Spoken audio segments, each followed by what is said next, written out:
বিধানসভায় আসল তৃণমূলে এবার মমতা ঘনিষ্ঠ। দিল্লির তৃণমূলে ভাঙন ধরেছে, কলকাতাতেও নাটকীয় মোড়। গতকাল ঋতব্রত বন্দ্যোপাধ্যায়ের ঘরে ফিরহাদ হাকিমকে নিয়ে গেলেন ডেপুটি লিডার সন্দীপন সাহা।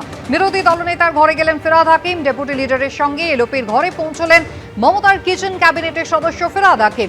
বিদ্রোহী বিধায়কদের সঙ্গে বিধানসভায় ফিরহাদ হাকিম তিনি কথা বললেন দীর্ঘক্ষণ। তৃণমূলের পরিষদীয় দলে কি তাহলে আরও বড় ভাঙন? জল্পনা বাড়িয়ে ঋতব্রত সন্দীপনের সঙ্গে ফিরহাদ।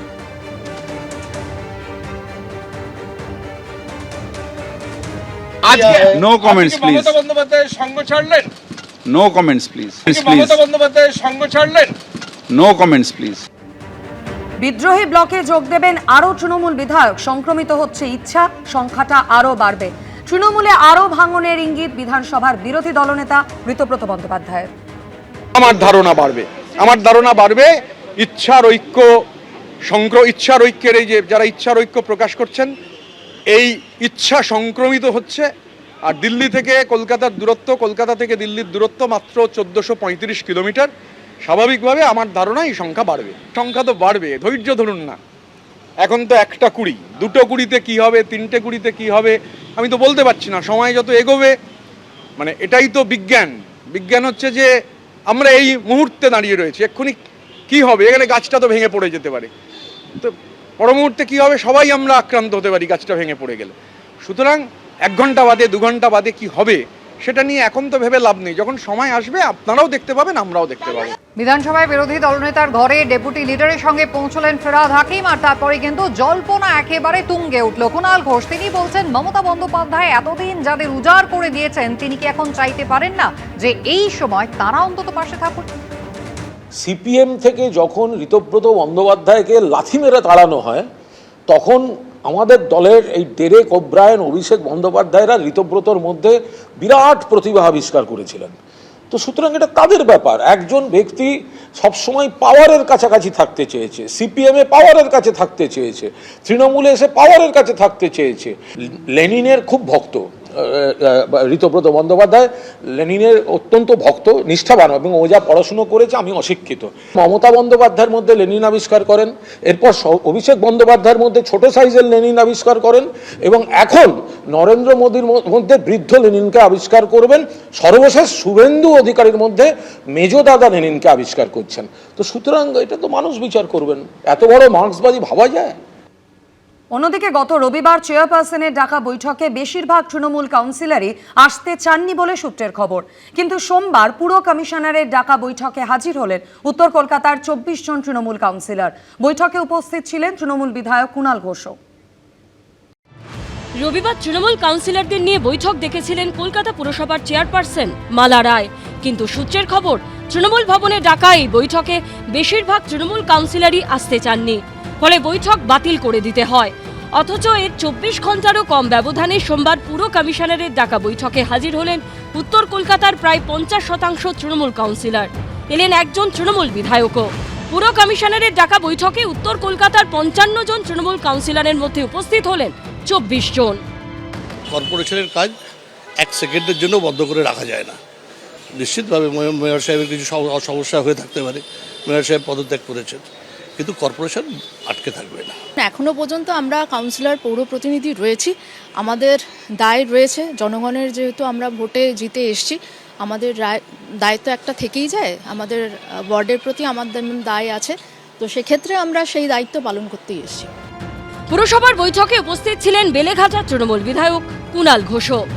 তৃণমূল দলটাই যদি না থাকে তাহলে তৃণমূলের পৌরসভা কোথায় থাকবে, আর জেলা পরিষদ কোথায় থাকবে, আর বিধায়করা, সাংসদরা কোথায় থাকবে? দলটাই তো থাকবে না বলে মনে হচ্ছে। কেমন যেন মনে হচ্ছে কর্পূর যেভাবে উবে যায়, সেরকম তৃণমূল কংগ্রেস দলটাও কর্পূরের মতো উবে যাচ্ছে। এদিকে মেয়র পদ থেকে ফিরহাদ হাকিম পদত্যাগ করায় কলকাতা পুরসভার প্রশাসক পদে বসানো হলো পুর কমিশনার স্মিতা পান্ডেকে।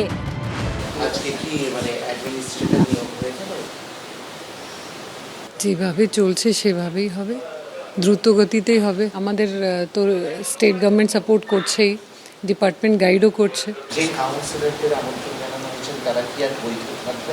মানে এই মিটিংগুলোতে কাউন্সিলর এই লোকজন আর জয়েন করতে পারবে? মানুষ হিসাবে জয়েন করতেই পারেন, কোনো অসুবিধা নেই। পুর নগরোন্নয়ন দফতর স্মিতা পান্ডেকে প্রশাসক হিসেবে নিয়োগ করেছে। অনির্বাণ বিশ্বাস, ব্রতদেব ভট্টাচার্য ও অর্ণব মুখোপাধ্যায়ের রিপোর্ট, এবিপি আনন্দ। ফিরহাদ হাকিম কলকাতা পুরসভার মেয়র পদ থেকে গত সপ্তাহে ইস্তফা দিয়েছেন। এবার কলকাতা পুরসভাতেও প্রশাসক বসছে।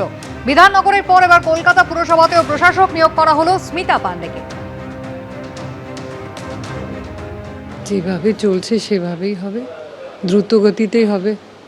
কতটা কি চ্যালেঞ্জিং হলো, কিছুটা কি চ্যালেঞ্জিং হবে গোটা বিষয়টা সামনে?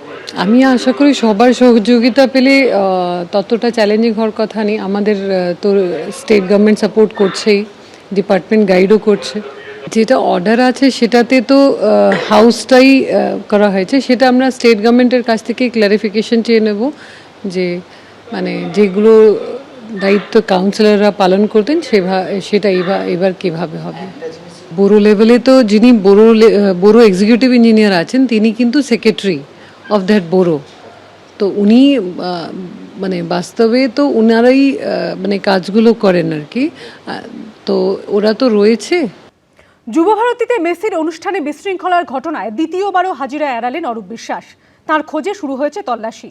আর এদিনই রক্ষা কবচ চেয়ে হাইকোর্টে দ্বারস্থ হন তৃণমূল নেতা, যদিও তার দ্রুত শুনানির আর্জি খারিজ করে দিয়েছে কলকাতা হাইকোর্ট। এই দুজনকে সবসময় দেখা যেত মমতা বন্দ্যোপাধ্যায়ের দুপাশে, দলীয় অনুষ্ঠান হোক কিংবা সরকারি অনুষ্ঠান। একদিকে ববি হাকিম, অন্যদিকে অরূপ বিশ্বাস। কিন্তু ভোটে বিপর্যয়ের পর এখন যখন ববি হাকিম মমতা বন্দ্যোপাধ্যায়কে ছেড়ে যাবেন কিনা তা নিয়ে জোর জল্পনা, তখন অরূপ বিশ্বাসকে হন্যে হয়ে খুঁজছে পুলিশ। ক্ষমতায় থাকা আর ক্ষমতা হারার মধ্যে এই ফারাক। মেসিকাণ্ডে মহাবিপাকে পড়েছেন প্রাক্তন ক্রীড়ামন্ত্রী অরূপ বিশ্বাস। বৃহস্পতিবারের পর সোমবারও তলব এড়ানোয় তাকে খুঁজছে পুলিশ। আর এদিনই রক্ষা কবচ চেয়ে তার দ্রুত শুনানির আর্জি খারিজ করে দিয়েছে কলকাতা হাইকোর্ট। ফলে জোড়া চাপে প্রাক্তন ক্রীড়ামন্ত্রী। যুবভারতীতে মেসির অনুষ্ঠানে বিশৃঙ্খলার ঘটনায় অরূপ বিশ্বাসের বিরুদ্ধে জামিন অযোগ্য ধারায় মামলা রুজু হয়েছে। এই মামলায় বৃহস্পতিবার থানায় তলব করা হলেও হাজিরা দেননি তিনি। এই পরিস্থিতিতে রবিবার তার বাড়িতে পৌঁছে যায় নিউ আলিপুর থানার পুলিশ।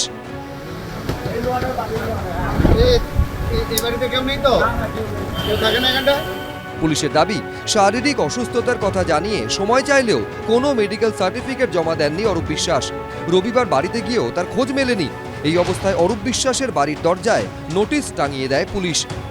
সোমবার সকাল 11টার মধ্যে বিধাননগর দক্ষিণ থানায় হাজির হওয়ার জন্য নির্দেশ দেওয়া হয় তাকে। কিন্তু এদিনও থানায় হাজিরা দেননি অরূপ বিশ্বাস। উল্টে গ্রেফতারির আশঙ্কায় কলকাতা হাইকোর্টে রক্ষা কবচ চেয়ে আবেদন জানান প্রাক্তন ক্রীড়ামন্ত্রী। পালিয়ে আর যাবেন কোথায়? আগে তো সুরুচি সঙ্গে থাকতেন, এখন পালিয়ে আর কত দূর যাবেন?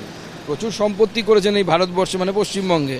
সেই সম্পত্তির মায়া ত্যাগ করে তো বেশি দিন ঘুরে বেড়াতে পারবেন না, ফিরে তো আসতেই হবে। এই পরিস্থিতিতে সোমবার অরূপ বিশ্বাসের দ্রুত শুনানির আর্জি খারিজ করে কলকাতা হাইকোর্টের বিচারপতি সৌগত ভট্টাচার্য বলেন, শুনানি হবে নিয়ম মেনে। এই ধরনের মামলাকে এভাবে অগ্রাধিকার দেওয়া যায় না। গ্রেফতারির আশঙ্কা থাকলে আগাম জামিনের আবেদন করার পরামর্শ দেন বিচারপতি। সূত্রের খবর, তাকে খুঁজছে পুলিশ। এরপর কি হবে? কি হবে একদা রাজ্যের হেভিওয়েট ক্রীড়ামন্ত্রীর? সৌভিক মজুমদার, ময়ূখ ঠাকুর চক্রবর্তী, রঞ্জিত সাউ, এবিপি আনন্দ। এবিপি আনন্দ, এগিয়ে থাকে, এগিয়ে রাখে।